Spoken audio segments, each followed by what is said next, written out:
Hello everyone, welcome again to our YouTube channel NK maths.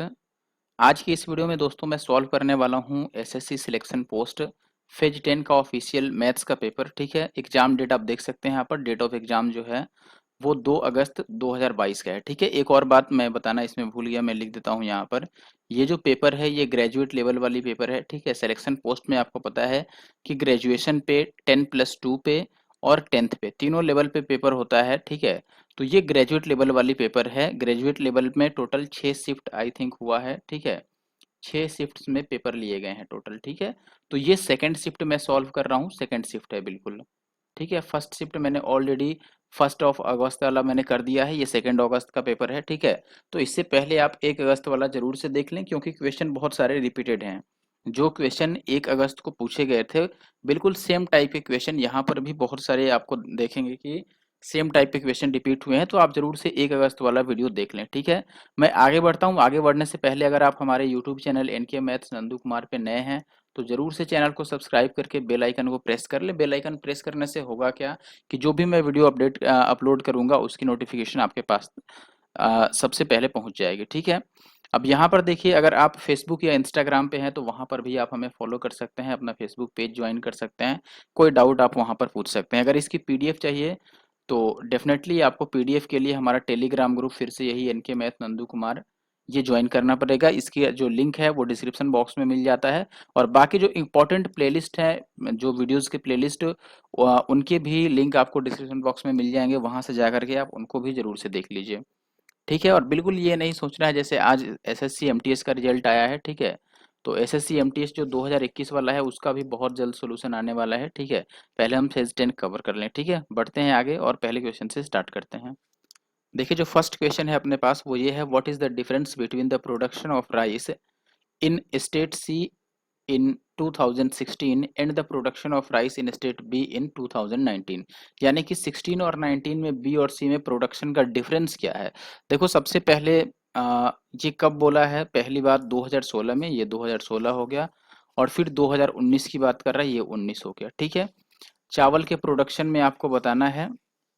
ठीक है, और किसमें, 2016 में सी में। देखो सी कौन सा है इसमें, ये सी है। ठीक है, तो 2016 में सी वाला ये हुआ, ये आ रहा है आपका किसके किसके बीच में, 40 और 50 के बीच में। तो जो सी की वैल्यू हो गई 40 और 50 के बीच में हो गई 45। ठीक है, और आपको 2019 में बी लेना है, तो 2019 में बी, देखो बी जो है ये वाला है, ये कलर बीच वाला। तो ये किसके बीच में आ रहा है, आप यहाँ से देखोगे तो ये आपका आ रहा है। आप सीधा सीधा लाइन ड्रॉ कर लेना बेसिकली। चलो मैं सीधा लाइन ही ड्रॉ करके आपको दिखाता हूँ। ठीक है, अभी ये भी आपको दिख जाएगा बेसिकली। देखिए, यहाँ से मैं अगर सीधा लाइन ड्रॉ करता हूँ तो ये कहाँ आता है, सीधे ये आता है 50 और 60 के बीच। ठीक है, और इसको अगर मैं ड्रॉ करता हूँ तो ये आता है 40 और 50 के बीच। तो सीधी सी बात है, जो सी का वैल्यू है यहाँ पर, सॉरी बी का वैल्यू है, ये जा रहा है 50 और 60 के बीच में, यानी कि ये 55 है। तो इनका डिफरेंस कितना हो गया, डिफरेंस 10 हो गया। ठीक है, और ये जो उत्पादन दिया है प्रोडक्शन, ये लाख टन में दिया है, लाख टन में। तो 10 जो डिफरेंस आ रहा है ये 10 नहीं है, बेसिकली 10 लाख। ठीक है, यानी 10 पे 5 शून्य और टन, 10 लाख टन होगा। तो 10 लाख टन जो है वो किस ऑप्शन में है अपने पास, लाख टन में है ना, 10 लाख टन। ये तो 10,000 है, ये होगा नहीं, ये 10 लाख टन है। ऑप्शन 2 जो है वो सही आंसर। ठीक है, तो पहला क्वेश्चन मुश्किल नहीं था, डीआई का क्वेश्चन था। डीआई बेसिकली इजी पूछा गया है। ठीक है, आगे बढ़ते हैं। क्वेश्चन नंबर 2 में देखिए यहाँ पर क्या गिवन है, ये कह रहा है कि in a hotel ration is available for 148 persons for 51 days. If 37 persons left the hotel, यानी कि 37 जो लोग हैं वो होटल को छोड़ देते हैं, तो जो बचा हुआ, then for how many days will the remaining ration last, यानी कि बचा हुआ जो राशन है वो कितने दिन तक और चल पाएगा, ये आपको बताना है। तो आपको पता होगा, देखो 148 लोगों के लिए 51 दिन का राशन है, 37 लोगों ने होटल छोड़ दिया।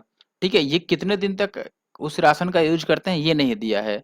37 लोग छोड़ दिए तो बाकी लोगों के लिए कितने दिन तक चलेगा, तो आप बोलोगे जो 148 लोगों के लिए 51 दिन तक चलता था, यही अब 148 में से 37 को हटा दो तो कितना बच जाएगा, 3 और 8 11, 111 लोग रह जाएंगे ना। 111 लोगों के लिए ये कितना दिन तक चलेगा, 111 आएगा।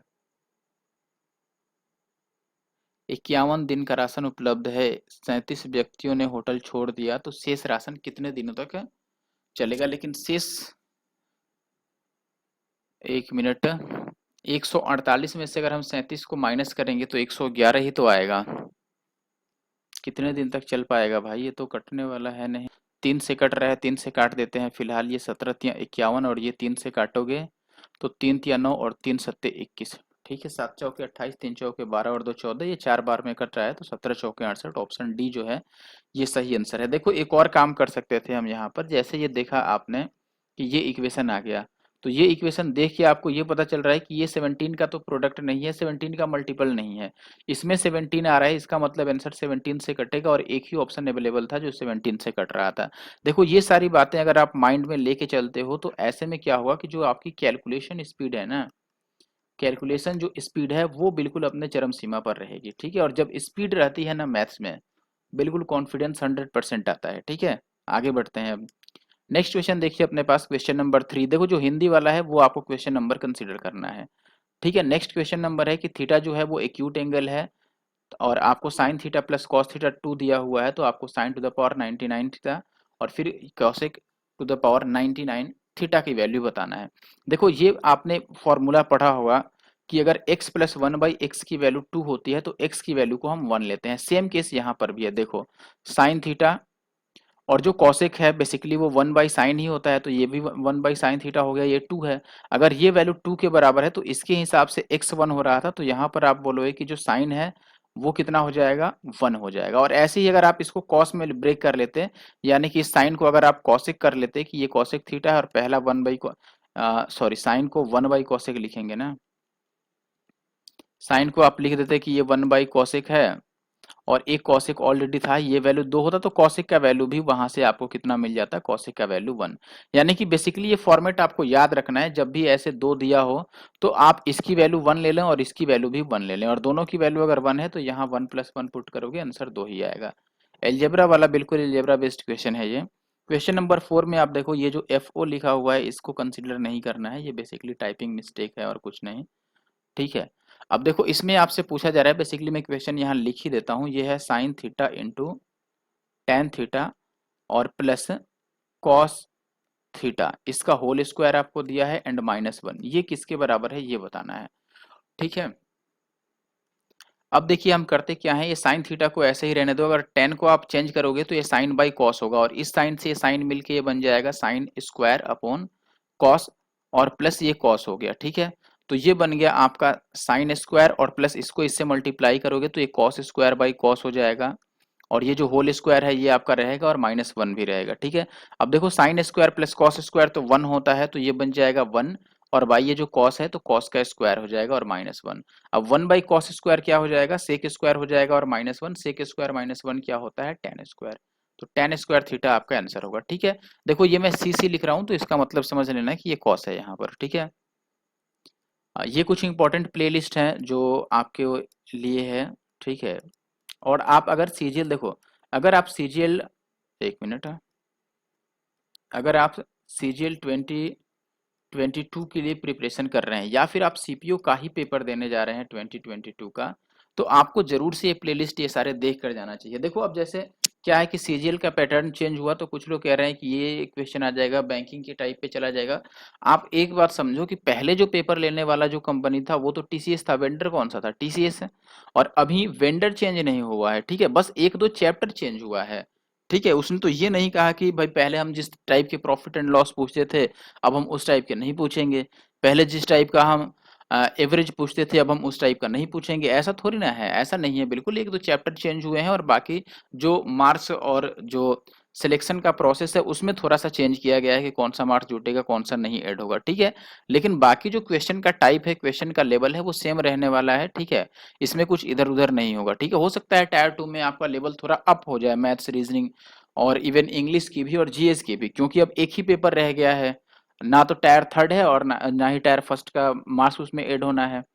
ठीक है, तो जो रह गया है ऑल इन ऑल वो आपका टायर 2 रह गया है, तो डेफिनेटली जो लेवल है वो बढ़ सकता है। ठीक है, ये आप एक्सपेक्ट करके चल सकते हैं, लेकिन क्वेश्चन का टाइप नहीं चेंज होगा, कॉन्सेप्ट नहीं चेंज होगा। ठीक है, तो जो लेटेस्ट पेपर है एसएससी का वो अपना सिलेक्शन पोस्ट फेज 10 वाला ही है, ये प्लेलिस्ट मैंने कुछ लिखा है यहाँ पर सिलेक्शन पोस्ट फेज 10 का, ये आप जरूर से देख लीजिए। 2021 सीजीएल वाला सॉल्यूशन आप देख सकते हैं, साथ ही सीएचएसएल वाला जो प्लेलिस्ट है देखिए ओवरऑल 27 वीडियोज इसमें बने हुए हैं, ठीक है। और वीडियो इसमें बन रहे हैं, एवरेज के लिए मैं जल्दी ही रेडी करने की कोशिश कर रहा हूँ, उसमें नंबर ऑफ क्वेश्चन ज़्यादा इसलिए टाइम लग रहा है। एनटीपीसी का भी 2-3 वीडियो हमने बनाया हुआ है। सिलेक्शन पोस्ट फेज 9 का आप देख सकते हैं यहाँ पर सोल्यूशन डाला हुआ है फेज 9 का, और ये फेज 10 का चल ही रहा है। बाकी जो ऊपर है ये सीएचएसएल 2021 का ही है, ये सब भी आप देख सकते हैं, ठीक है। सबका बहुत अच्छे से सोल्यूशन मैंने किया है, ठीक है। अगर आपको वीडियो हमारी पसंद आती है तो आप कमेंट किया कीजिए बेसिकली, ठीक है। कमेंट और लाइक जरूरी है। लाइक तो करते नहीं हो आप लोग, 100 व्यूज जाता है तो पता चलता है कि उसमें 10 लोग ही लाइक किए हैं, ऐसा बिल्कुल नहीं होना चाहिए। क्योंकि मैं मेहनत कर रहा हूँ जिस लेवल पे आपके लिए, आपको भी थोड़ी बहुत, मेरे लिए तो कम से कम मेहनत करनी चाहिए। और आपको मेहनत कितना करना है, एक लाइक का बटन दबाने में 1 सेकंड लगेगा, एक कमेंट करने में आपको मुश्किल से मुश्किल 1 मिनट लगेगा। लेकिन यहाँ देखो एक एक वीडियो हम कितने देर की बना देते हैं। चलिए नेक्स्ट क्वेश्चन है, आपको बताना है इनमें से कौन सा 9 से डिवाइड नहीं होगा, ठीक है। 9 से डिविजिबिलिटी रूल क्या है इसका, कि सम ऑफ जो डिजिट्स होता है, सम ऑफ डिजिट्स यानी कि संख्या के अंकों का जो योगफल होता है वो 9 से डिवाइड होना चाहिए। पहले को चेक करो, देखो 5 और 4 9 कट जाएगा, 5 3 8 और 1 9, ये कट रहा है, ठीक है।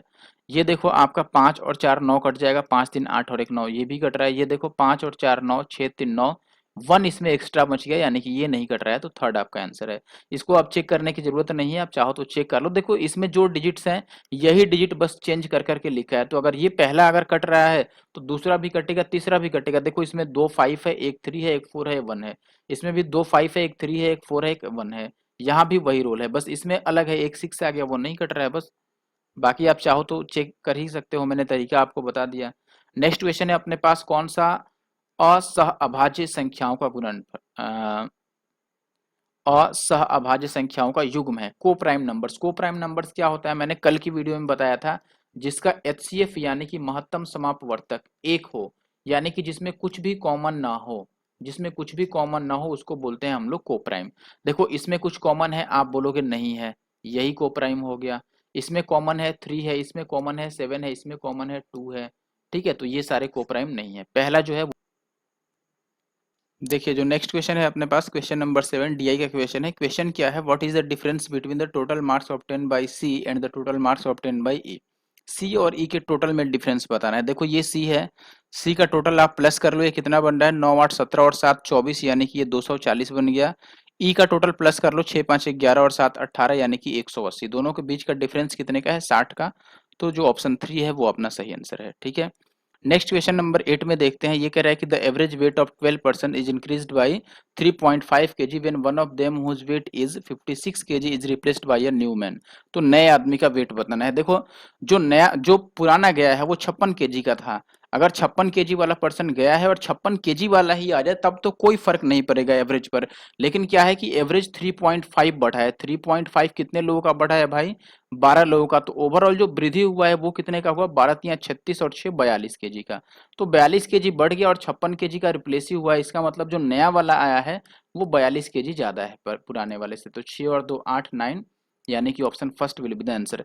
देखो इसको और डिटेल में देखना है तो आप मेरा एवरेज वाला वीडियो देख लो, जो स्पेशल फेज 10 जो है, सिलेक्शन पोस्ट फेज 10 वाला स्पेशल वीडियो है, जिसमें सारे एवरेज इक्वेशन मैंने कवर किया है जो फेज 10 में पूछे गए हैं, ठीक है। और उसमें मैंने 10th लेवल वाला क्वेश्चन भी लिया है, 12th लेवल वाला भी लिया है और ग्रेजुएट लेवल वाला भी लिया है, ठीक है। आगे बढ़ जाते हैं अब क्वेश्चन नंबर 9। क्वेश्चन नंबर 9 में आपको क्या बोला गया है, यहाँ पर देखिए इसमें बोला गया है कि A sold an article to B at 25% profit, B C को बेचता है लॉस पे 12%, सी 1650 रुपए पेड करता है, तो ए कितना पे किया होगा इसके लिए। देखो सी का दिया है और ए का पूछ रहा है, तो उल्टा कॉन्सेप्ट लगा दें, 1650 हमने लिख दिया। और आप बोलोगे कि एक बार 25% का लाभ होता है तो 100 और बटा 125, एक बार 12% का हानि होता है तो 100 और बटा 12, 100 में से माइनस कर दो तो 88। बस ये आप निकाल लो, ये 11 से काट लो, 11 से 8 बार में कटेगा, और ये 11 से अगर काटोगे तो 11 एक बार में, 11 पच्चे 55, और ये आ गया 0। 25 से काट लो ये 5 बार में, और 25 से काट लोगे ये 6 बार में, ठीक है। 5 से ये कितनी बार में कटेगा, तो आप बोलोगे 5 से कट जाएगा 20 बार में, 6 दूना 12, तो ये 15 से कट जाएगा, 15 अठे 120, तो ये बच गया अपने पास 800 रुपये। 800 बचा, लेकिन 800 तो कोई ऑप्शन में है नहीं। ए ने इसके लिए कितना भुगतान किया था, बी ने सी को बेच दिया और सी ने इतना का भुगतान किया 1650 का। कुछ गलत तो नहीं काट लिया मैंने? मैं फिर से देख लेता हूँ, 1 मिनट रुक जाओ। ये 11 से मैंने काटा 8 बार और ये 11 से काटा 11 एक बार में और 11 पचे 55 और 0। ठीक है। 25 से इसको काटा मैंने 5 बार और 25 से इसको काटा मैंने 6 बार। ठीक है। अभी देखो ये कितना बन गया, 5 से अगर इसको काटता हूँ तो ये बन जाएगा 5 से 5 दूना 10 यानी कि 20 और 6 दूना 12 ये 120 है। तो 8 से कटेगा 15 अठे 120। अच्छा 15 लिखना चाहिए था तो मैंने 8 लिख दिया था, 1500 यानी कि ऑप्शन सी सही है। नेक्स्ट देखिए अपने पास क्वेश्चन नंबर 10। ये कह रहा है कि यदि ए बी जो है वो 5 इकाई त्रिज्या वाली एक वृत्त की जीवा है और वृत्त पर एक बिंदु सी इस प्रकार स्थित है कि एंगल ए सी बी जो है वो पाई/2 है, तो जीवा ए बी की लंबाई कितनी है? पहले एक डायग्राम बना लें जैसे ये कह रहा है वैसा। ठीक है, तो एक डायग्राम बनाते हैं पहले। देखिए पहले एक सर्कल मैंने ड्रॉ कर दिया, ये छोटा सा सर्कल। इसमें कह रहा है कि इसकी जो रेडियस है वो है 5 यूनिट। ठीक है, तो एक रेडियस भी मैं बना लेता हूँ इसमें। यहाँ से मान लो मैंने रेडियस इसका एक बना दिया जिसकी जरूरत पड़ सकती है। अब ये कह रहा है कि वृत्त पर एक बिंदु सी इस प्रकार स्थित है, ए बी 5 इकाई त्रिज्या वाले वृत्त की जीवा है। ठीक है, और बिंदु सी पर इस प्रकार स्थित है एक बिंदु कि ए से बी। तो पहले हमें जीवा की जरूरत थी ना। ये एक जीवा, जीवा क्या होता है? जीवा जो सर्कल पर स्थित दो पॉइंट्स को क्या करता है, ज्वाइन करता है, उसको हम बोलते हैं जीवा। ठीक है, यानी कि कॉर्ड। तो ये कॉर्ड हो गया, इसका नाम है ए बी, तो मैं ए बी इसका नाम रख लेता हूं। अब कह रहा है कि एक पॉइंट सी इस तरह से है कि ए सी बी जो है वो है 90 डिग्री, तो ए बी की लेंथ कितनी होगी? अब सीधी सीधी एक बात समझो कि अगर मान लो हम एक पॉइंट सी यहाँ पर मान लें और ये एंगल ए सी बी जो बन रहा है ये 90 डिग्री है, तो ए बी का मान पूछ रहा है। एक बात आपने पढ़ा होगा कि जब भी सेमी सर्कल में बनता है कोई एंगल, ठीक है, सेमी सर्कल में अगर कोई एंगल बनता है तो सेमी सर्कल में बना हुआ एंगल 90 डिग्री का होता है, ये आपने पढ़ा होगा। तो इसका मतलब क्या है कि ए बी यहाँ पर डेफिनेटली डायामीटर होगा, यानी कि व्यास होगा वृत्त का, तभी जाकर के ऐसा पॉसिबल है कि इसके द्वारा जो एंगल बने वो 90 डिग्री का बने। तो ये फिगर ऐसे बनता कि ये ए बी है बेसिकली, और तब जाकर के इसके द्वारा जो कोण बनेगा वो 90 डिग्री बनेगा। ये आपने पढ़ा होगा थ्योरम। ठीक है, कि सेमी सर्कल यानी अर्धवृत्त में बना कोण समकोण होता है। तो राइट एंगल कब बनता है? जब ए बी एक डायमीटर हो यहाँ पर। ठीक है, अब बात साफ है, ए बी अगर डायमीटर है तो त्रिज्या इसका 5 इकाई है, तो डायमीटर 10 होगा, व्यास 10 आंसर होगा। आगे बढ़ते हैं। यदि किसी त्रिभुज के कोणों का अनुपात इतना है, सबसे बड़ा कोण क्या होगा? होमवर्क, क्योंकि ये इजी क्वेश्चन है तो ये होमवर्क है। इसका जो आंसर है ये आपको कमेंट करना है। इतना बड़ा क्वेश्चन नहीं है कि आपसे नहीं बन पाए। मुझे आशा है कि अगर आप हमारे चैनल पे डेली वीडियो को देख रहे हैं तो जरूर ये आप सॉल्व कर पाओगे। ठीक है, जरूर से कमेंट। नेक्स्ट क्वेश्चन है अपने पास, इसका फोर्थ प्रोपोर्शनल बताना है। फोर्थ प्रोपोर्शनल मान लो अगर यहाँ पर x मैं मान लूँ तो होता क्या है कि फर्स्ट और लास्ट का प्रोडक्ट और बीच वाले का प्रोडक्ट सेम होता है। तो ये हो गया 1/72 और लास्ट वाला हो गया x, और बीच वाले का प्रोडक्ट ले लो 1/168 और इंटू 1/150। बस x की वैल्यू अब बतानी है। तो आपको यहाँ पर पता है कि अगर हम काटें इसको तो ये 8 से कट रहा है ना, 8 दूना 16 और 8 एक बार में, और ये 8 से कट जाएगा, 8 नीम 72। ठीक है, और ये 3 तिया 9 और ये 7 तिया 21 और ये 3 से कट जाएगा, 3 पच्चे 15। तो x की वैल्यू 1/7 पच्चे 35 यानी कि 350। ऑप्शन डी जो है ये सही आंसर है।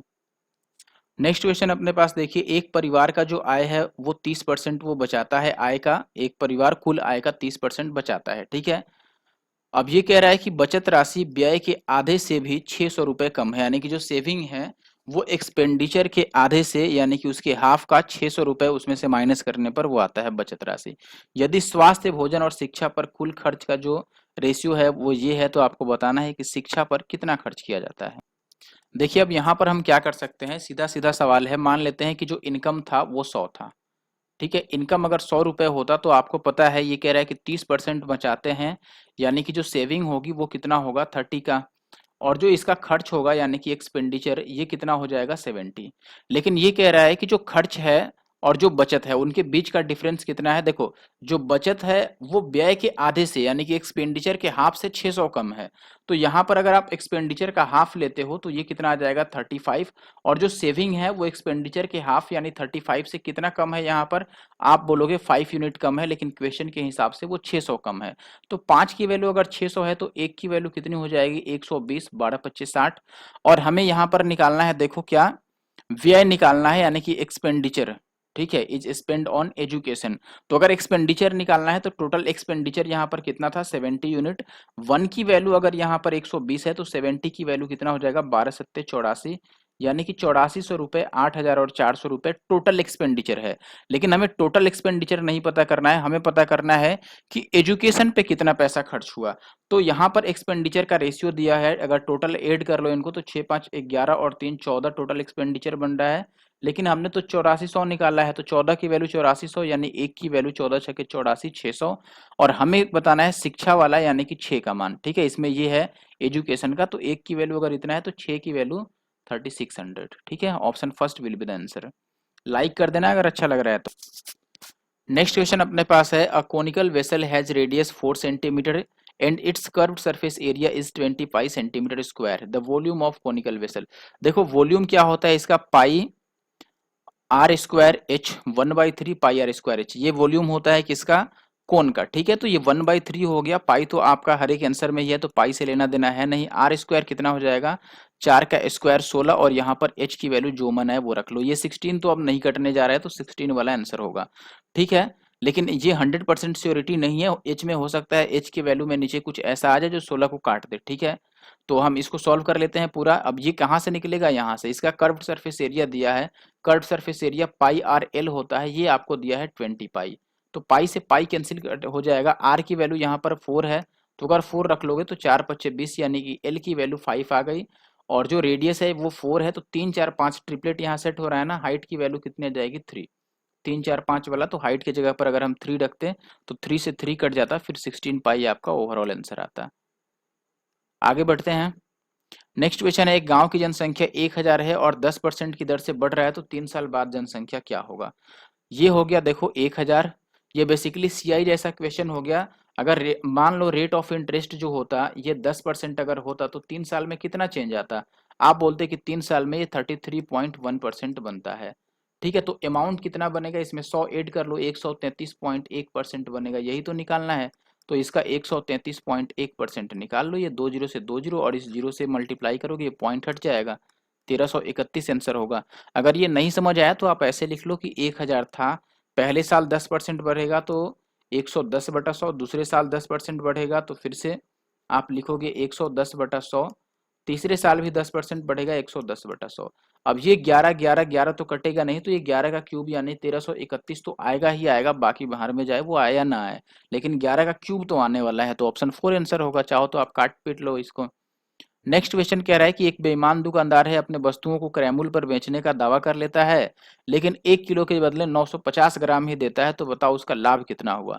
आप एक बात बताओ कि 1 किलो के बदले यानी कि 1000 ग्राम के बदले अगर वो 950 देता है तो वो ये पैसा लिया और ये दूसरे को दिया, बात समझ रहे हैं। यानी कि आप अब ऐसे समझोगे कि ये दूसरे को दिया है अपने हिसाब से, तो ये इसके लिए सीपी बन गया 950, और ये तो लिया है यानी कि इतने पैसा उसे मिल गया, तो ये एसपी बन गया उसका 1000। बस अब सॉल्व कर लो कितने का फायदा हुआ, ये जीरो से जीरो कट गया, रेशियो ले रहे हैं, ये 19 पचे 95 और ये 20 पच्चीस 100, तो कितने का फायदा हो गया भाई, एक का फायदा हो गया 19 पर इंटू का 100। अब देखो अगर ये 20 होता तो 5% आता ना, लेकिन ये 19 है तो 5 से थोड़ा ऊपर आएगा, ये आंसर होगा ऑप्शन 2। आप चाहो तो इसको डिवाइड भी कर लो, 19 पचे 95 5 पॉइंट समथिंग आ रहा है और 5 से शुरू होने वाला एक ही ऑप्शन है। चलिए नेक्स्ट क्वेश्चन देखिए, आपके पास ये कह रहा है कि the algebraic expression this is equal to, इसका एल्जेब्रिक एक्सप्रेशन आपको लिखना है। देखो ये बिल्कुल ऐसा क्वेश्चन पहले नहीं आया करता था एसएससी में, लेकिन फेज 10 में देखने को मिल रहा है, ठीक है। और ऐसा एक सेट में दो दो क्वेश्चन, इसी सेट में आप देखोगे कि 2 क्वेश्चन है, और पिछला जो सेट है मैंने सॉल्व किया था उसमें था 1 तारीख वाले में भी था, यहाँ पर भी है, ठीक है। तो ये इंट्रोड्यूस हो रहे हैं नए टाइप के क्वेश्चन, ये आप ध्यान रखिए। अच्छा देखो इसको देख के आपको बात समझ में आना चाहिए, ये ए स्क्वायर के फॉर्मेट में है, बी स्क्वायर सी स्क्वायर, फिर ए स्क्वायर बी स्क्वायर सी स्क्वायर, आपको देख के ये फॉर्मेट याद आ जाना चाहिए आपको कि a square plus b square plus c square plus 2ab plus 2bc और प्लस 2CA, ये किसका फॉर्मेट है, ये है a प्लस बी प्लस सी का होल स्क्वायर, इसका फॉर्मेट है। तो बेसिकली इस फॉर्मेट में आंसर आपका मिलने वाला है, ठीक है। लेकिन देखो अब इतना इनको ब्रेक करने की जरूरत नहीं है। क्यों जरूरत नहीं है? देखो सबसे पहली बात, आप एक बात समझो कि माइनस कहाँ कहाँ पर लगा है। हम केवल माइनस से ऑप्शन के थ्रू पकड़ सकते हैं कि अपना आंसर क्या आएगा। देखना जैसे कैसे, यहाँ पर मैं माइनस से केवल पकड़ के आपको दिखाता हूँ, और बहुत ये इफेक्टिव तरीका है ऐसे क्वेश्चन को जल्दी सॉल्व करने का। आप यहाँ पर देखो माइनस किस में है, इस वाले एक टर्म में है और इस टर्म में है, और दोनों में कॉमन क्या है? तो आप बोलोगे x यहाँ भी है, x यहाँ भी है। इसका मतलब कि x जो है वो वैल्यू निगेटिव है, x की जो वैल्यू है वो निगेटिव है, और निगेटिव है तो फिर कितना होगा? सीधी सी बात है, आप देख लो x किस में निगेटिव है। यहाँ पर देखो इसमें x निगेटिव है, इसमें नहीं है, तो बात बनने वाला नहीं है, ये होल स्क्वायर के फॉर्मेट में भी नहीं है। यहाँ z को भी निगेटिव कर दिया है। अगर z निगेटिव होता तो जो z वाला पार्ट होता वो माइनस में आता, ठीक है। क्योंकि देखो x ऑलरेडी निगेटिव है तो y भी निगेटिव नहीं होगा, क्योंकि x y दोनों निगेटिव हो जाता तो यहाँ प्लस आ जाता फिर तो, ठीक है। तो y तो पॉजिटिव है, ये बात तो फिक्स है। और यहाँ से भी आप z x को अगर नेगेटिव ले चुके हैं तो z को फिर पॉजिटिव ही लेना पड़ेगा, क्योंकि z भी नेगेटिव हो गया तब तो ये प्लस बन जाएगा। तो x को छोड़ के कोई और नेगेटिव होना ही नहीं है। इसमें भी देखो z नेगेटिव है, यहाँ पर भी z नेगेटिव है, ये इकलौता ऑप्शन है जिसमें बस x ही नेगेटिव है, बाकी दोनों पॉजिटिव है। तो 100% जो ऑप्शन है 4 है वो सही आंसर है। बाकी आप चाहो तो इसको अपना ट्रेडिशनल वे में सॉल्व कर सकते हो, ठीक है। आगे बढ़ते हैं। देखो अगला क्वेश्चन है अपने पास कि Shalini spends 60% of her salary, 60% खर्च कर देती है। If her salary is increased by 40% and her expenditure is also increased by 30%, find the percentage increment और decrement in her saving. Saving मुझे नहीं लगता है कि लड़कियां ज्यादा सेविंग कर पाएंगी।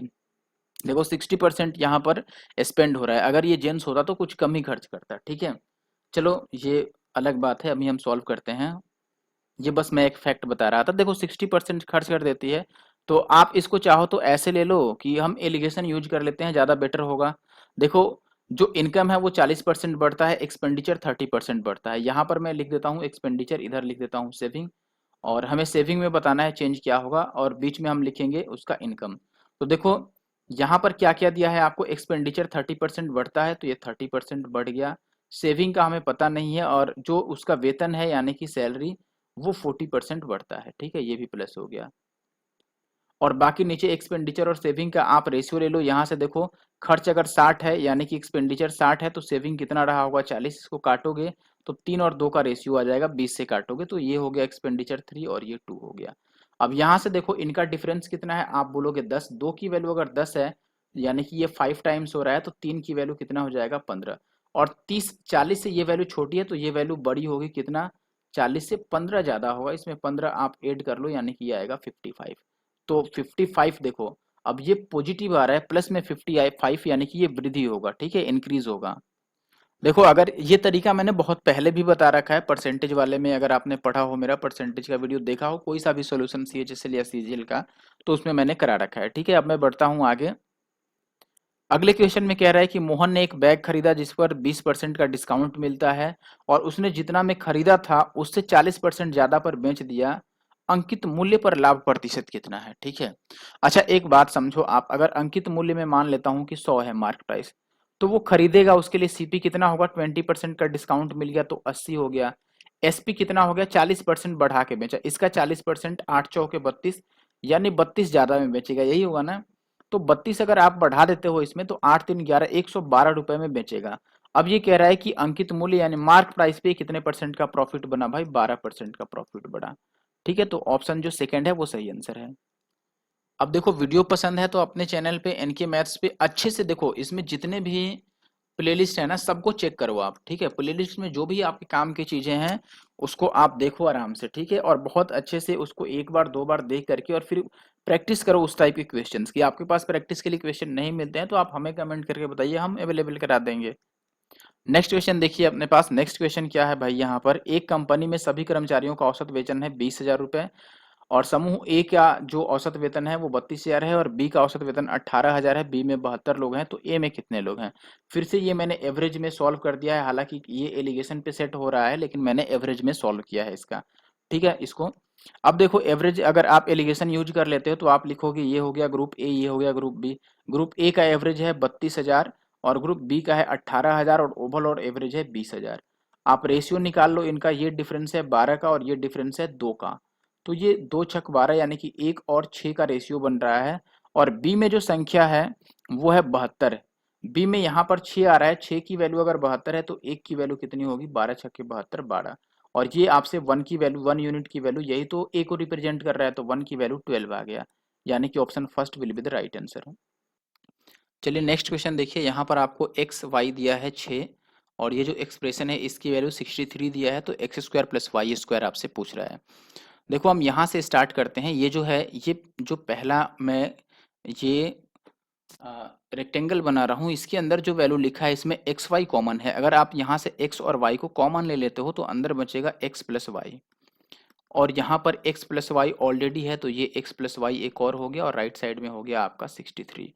अब यहाँ से देखो एक्स वाई की वैल्यू 6 है, तो अगर मैं यहाँ पे 6 पुट कर दूं तो आप देखोगे कि ये 6 और 1 7 बार x प्लस वाई हो जाएगा। ठीक है, अगर ये नहीं समझ आया तो आप इसमें से x प्लस वाई को कॉमन ले लेना, तो अंदर 6 प्लस 1 बचेगा, वो 7 हो जाएगा, और ये 63। 7 से इसको काट दोगे, 7 9 63, यानी कि x प्लस वाई कितना हो गया, 9 हो गया। अब यहाँ से आप इसका दोनों साइड स्क्वायर कर दो, तो ये आ गया x square plus y square और प्लस 2xy की वैल्यू 9 9 81। अब जो xy है यहाँ पे अगर मैं वैल्यू 6 पुट कर दूं फिर से, तो ये 6 दूना 12 बन जाएगा, और प्लस ये x square plus y square रहेगा ही, और इक्वल टू 81। तो यहाँ से आप x square plus y square लिखोगे 81 और माइनस का 12, यानी कि 69 आपका आंसर आएगा। ठीक है, 69 ऑप्शन 3। नेक्स्ट क्वेश्चन देखिए, यहाँ पर आपको बोला गया है Anil works 3 times faster than Sandeep. Anil जो है, ये अनिल हो गया, ये संदीप हो गया। एफिशिएंसी का क्या रोल है इनका भाई, अनिल अगर अनिल जो है वो 3 टाइम्स फास्टर है, यानी कि संदीप 1 यूनिट वर्क करेगा, तो जो अनिल है ये 3 यूनिट का काम करेगा। अब कह रहा है कि if Sandeep can complete a work independently in 12 days, Sandeep अगर 12 दिन में काम कर रहा है तो दोनों मिलके कितने दिन में काम करेंगे, ये आपसे पूछ रहा है। The number of days in which Anil and Sandeep can together finish the work. अच्छा आप बताओ टोटल वर्क कितना हो गया, 12 एकम 12, ये टोटल वर्क है, और काम किससे लेना है, अनिल से भी और संदीप से भी, तो दोनों को प्लस कर लो, 3 और 1 4, डेली 4 यूनिट का वर्क होगा, तो 3 डेज में खत्म हो जाएगा काम। नेक्स्ट क्वेश्चन देखिए, इसमें आपको बोला गया है, देखो फिर से उस टाइप का क्वेश्चन आ गया ना, फैक्टराइज करना है आपको, तो ये आपको एक्सप्रेशन दिया है। अब देखो फिर से एक्सप्रेशन देख के आप पहचानो कि ये किस पे सेट हो रहा है। ठीक है, कौन सा जो आइडेंटिटी है वो यहाँ पे अप्लाई होगा। तो एक्स क्यूब वाई क्यूब है इसमें, और इसमें जेड क्यूब है। ठीक है, तो ए क्यूब बी क्यूब और सी क्यूब किस में आता है, आपको याद होगा, a cube plus b cube plus c cube और -3 ए बी सी, ये किसके बराबर होता है, ये होता है a plus b plus c, और इनटू क्या होता है, a square plus b square plus c square minus a b minus b c और माइनस का सी ए, ये याद होना चाहिए। ठीक है, अच्छा आप देखो यहाँ पर ये क्यूब के फॉर्मेट में है, पहला पॉजिटिव है, दूसरा भी पॉजिटिव है, तीसरा भी पॉजिटिव है, यानी कि ए प्लस बी प्लस सी तो प्लस में ही आएंगे क्योंकि ये तीनों ही पॉजिटिव है। तो ऑप्शन थर्ड में ये माइनस लगा हुआ है, तो ये तो नहीं होगा, और ये पूरा ही प्लस में है तो ये भी नहीं होगा, क्योंकि फॉर्मूले में ही यहाँ पे माइनस आ रहा है, तो ये तीनों तो निगेटिव आपको चाहिए ही चाहिए। अब मच गया 2 ऑप्शन, अब आप चेक कर लो। आप क्या चेक करना है, देखो यहाँ से ए की वैल्यू कितनी है, ये एक्स का क्यूब, तो ए की वैल्यू तो एक्स ही हो गई। बी की वैल्यू ये 27 वाई का क्यूब है, तो ये 3 वाई होगा, क्योंकि 3 वाई का क्यूब होता है उतना। ठीक है, सी की वैल्यू कितनी हो जाएगा, 64 जेड क्यूब है, तो ये 4 और जेड हो गया, क्योंकि इसका क्यूब आएगा 64।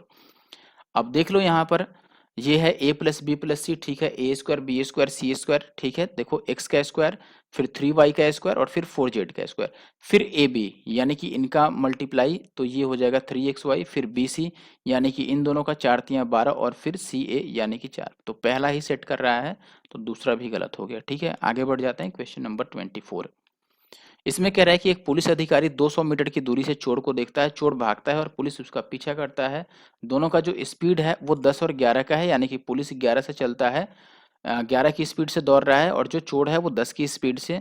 तो बताना है कि जो पुलिस है वो चोर को कितनी दूरी पर पकड़ लेगा। ठीक है, अब देखो इस टाइप का जो क्वेश्चन है वो CHSL वाला, अगर आपने देखा हो CHSL जो 2021 का टाइम स्पीड डिस्टेंस वाला वीडियो है चैप्टर वाइज सॉल्यूशन का, वो आपने अगर देखा हो तो उसमें ऐसे कई सारे क्वेश्चन मैंने बहुत अच्छे कॉन्सेप्ट से मैंने समझा करके सॉल्व किया है। तो अगर आपने नहीं देखा है तो इसको जाके जरूर से आप चेकआउट कीजिए। ठीक है, अब ऐसा मत सोचिए कि एक क्वेश्चन के लिए मैं पूरी वीडियो देखूं। ठीक है, आपके फायदे के लिए मैं कह रहा हूँ, ठीक है, अपने फायदे के लिए नहीं, और मैं ये थोड़ी कह रहा हूँ कि पूरी वीडियो देख डालो आप। चलिए देखिए 200 मीटर की दूरी पर देखता है। आपको पता है कि दोनों सेम टाइम पर अगर दौड़ते हैं तो जो स्पीड का रेशियो बनेगा वही डिस्टेंस का रेशियो बनेगा। तो मैं डिस्टेंस का रेशियो लिख देता हूँ। देखो इधर मैं लिख देता हूँ चोर का और इधर लिख देता हूँ मैं पुलिस का, ठीक है। चोर का स्पीड 10 का है और पुलिस का 11 का है, तो इनमें डिफरेंस 1 का आ गया, लेकिन सवाल में जो दूरी है बीच में वो 200 मीटर का है, तो एक की वैल्यू जो है वो 200 मीटर है, ठीक है। तो पकड़े जाने तक ये कितना दूर भागा होगा ये आपको बताना है चोर। अब देखो चोर का अगर आप डिस्टेंस निकालोगे तो उसमें 200 मीटर ऐड करना होगा, तो आप पुलिस का ही निकाल लो। एक की वैल्यू 200 मीटर है तो पुलिस 11 चला है, तो 11 की वैल्यू 11 दूना 2200 मीटर। 2200 मीटर का मतलब कितना हो गया 2.2 किलोमीटर, ठीक है। पुलिस का क्यों निकाल रहे हैं, क्योंकि पुलिस ही तो उतना कवर करेगा तभी तो पकड़ेगा ना। मान लो यहाँ पुलिस था, यहाँ चोर था, अब चोर इधर भागा तो पुलिस को यहाँ तक तो आना पड़ेगा ना, तो ये पूरा डिस्टेंस बनेगा ना। ये आपसे पूछ रहा है अधिकारी कितनी दूरी पर चोर को पकड़ लेगा, तो अधिकारी के पास से पुलिस के पास से आपको डिस्टेंस देखना है।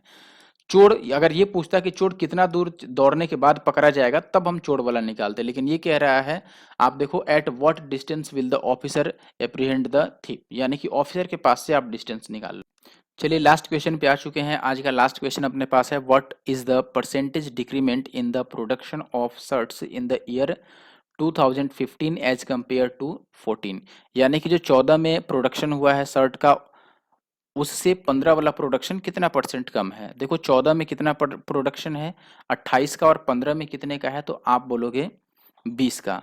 तो कितना कम हो गया भाई, आप बोलोगे 8 कम हो गया, कितने से 28 से। इसको काट लो 4 से, तो 2 चौके 8 और 7 चौके 28।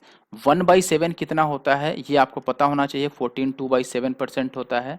तो ये आपका इसका डबल है ना, 2/7 है तो इसका डबल आएगा, यानी कि 28 और 4/7%।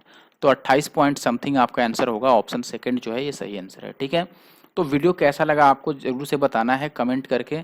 कमेंट करने से आपको पीछे नहीं हटना है, कमेंट्स करके आप ज़रूर से बताइए और वीडियो को लाइक कर दीजिए, ठीक है। और फिर कल यानी कि संडे को, ठीक है, इस बार जो संडे आ रहा है मैं लाइव आ ही रहा हूँ, तो लाइव आप बातचीत कीजिए आ करके, जो भी आपकी क्वेरीज हैं ज़रूर से रखिए वीडियो में, ठीक है। Thank you for watching the video.